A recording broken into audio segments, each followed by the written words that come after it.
Welcome, everyone.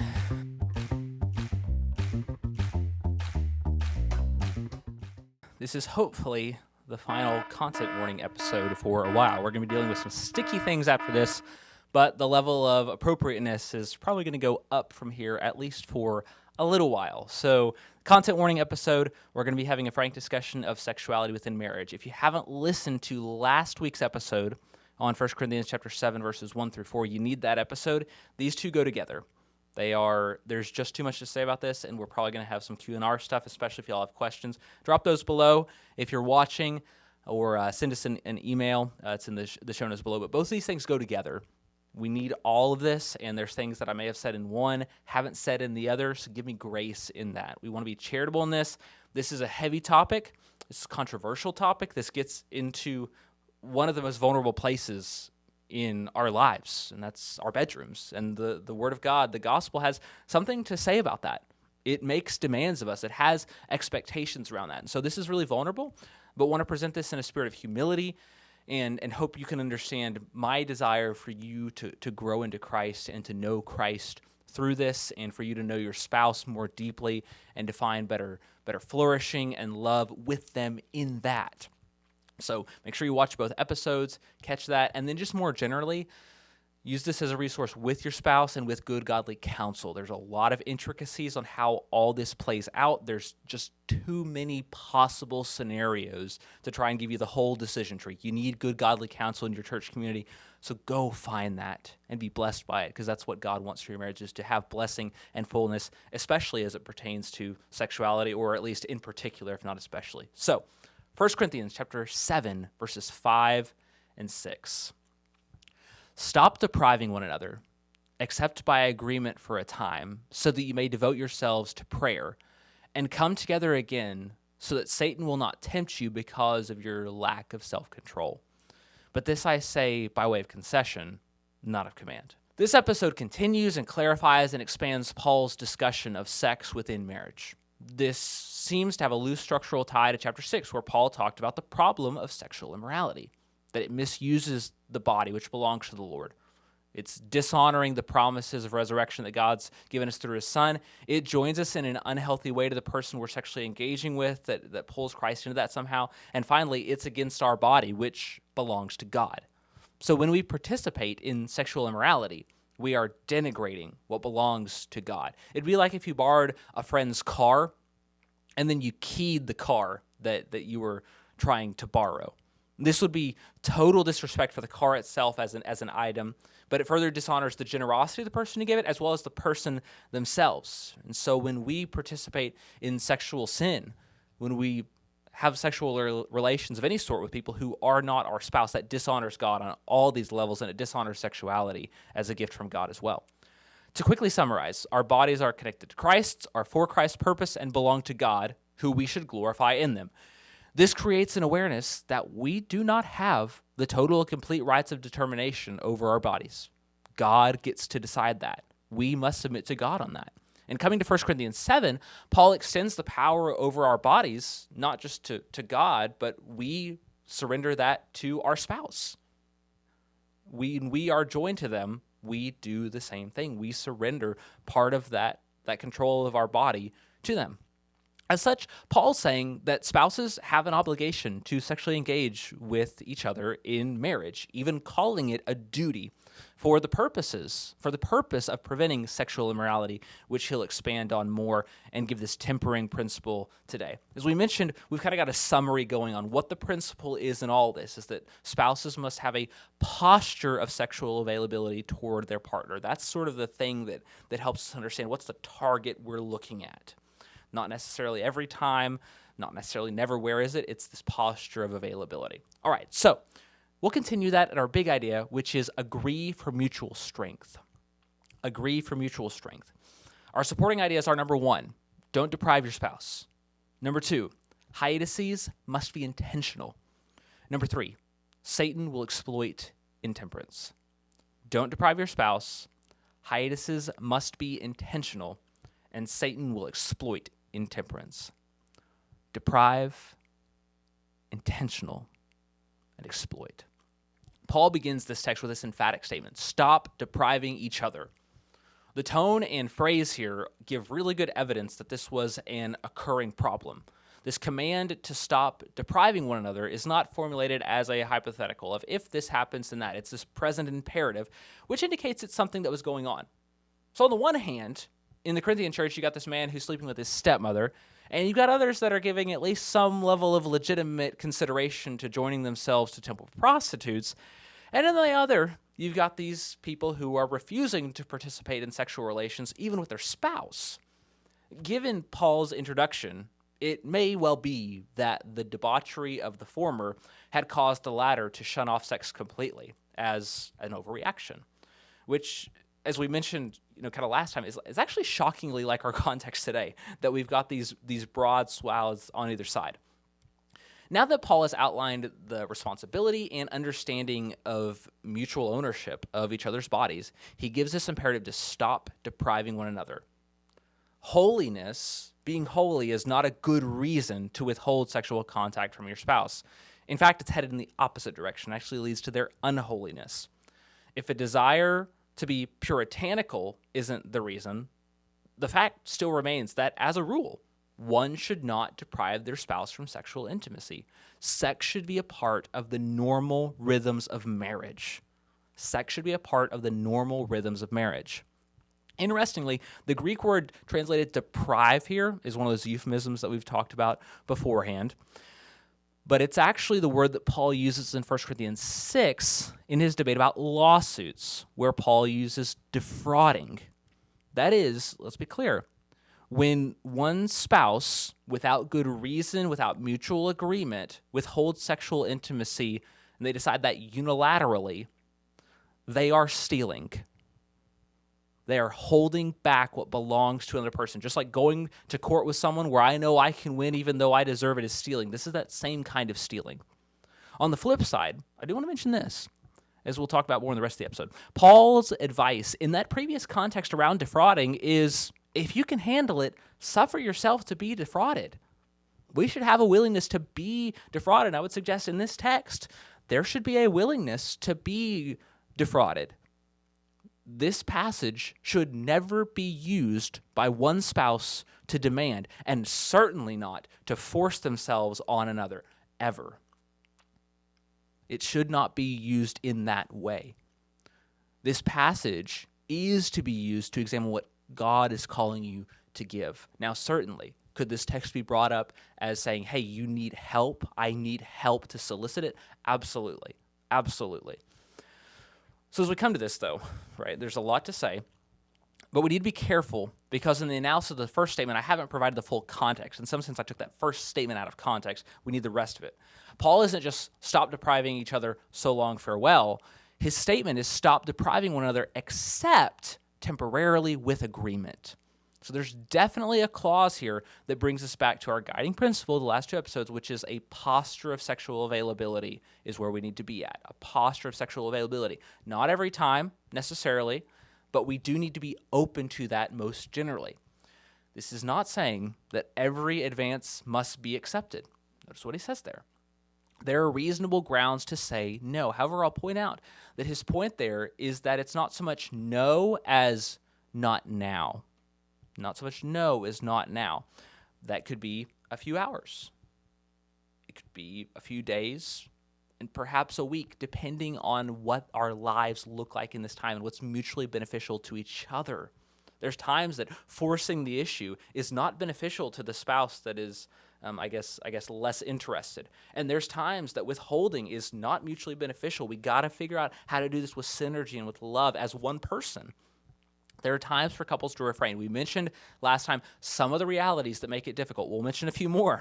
Seasons of life, hormonal cycles, or a lack of hormonal cycles, and up and down and ebbs and flows that are not normal. Health problems more generally. Sin against each other, unresolved conflict, abuse in the past, pain within intimacy, business with kids, crises with family outside of our home directly, serving in the church and being busy with that, and other legitimate obligations.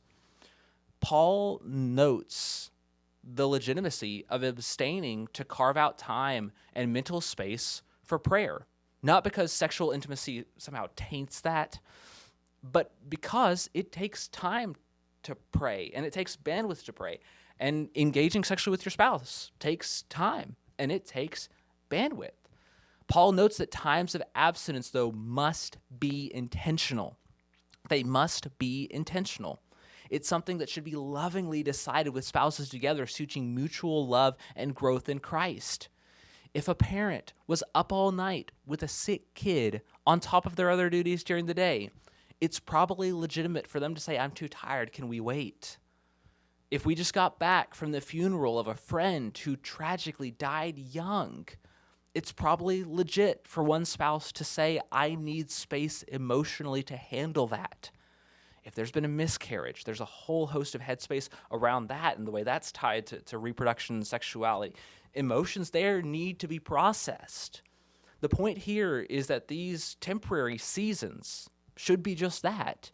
They should be temporary, but they should be entered with love, with mutual service and agreement for both spouses, an awareness of the weakness and inability to give sexually, but also an awareness of the need to experience sexuality and sexual fulfillment and those sorts of things. The goal needs to be drawing closer to each other and Christ through absence, rather than, as this is often used, to push people away.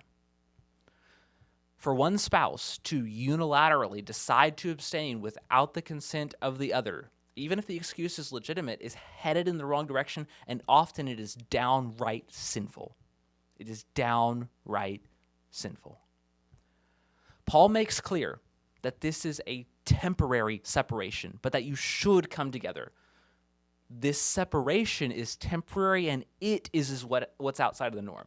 God expects that under normal circumstances, sexual unity and sexual intimacy between spouses would be normal. Just like we eat and bathe every day. We go to church on Sunday and Wednesday. We take the trash out to the street on Thursday night. We go shopping every week at some point.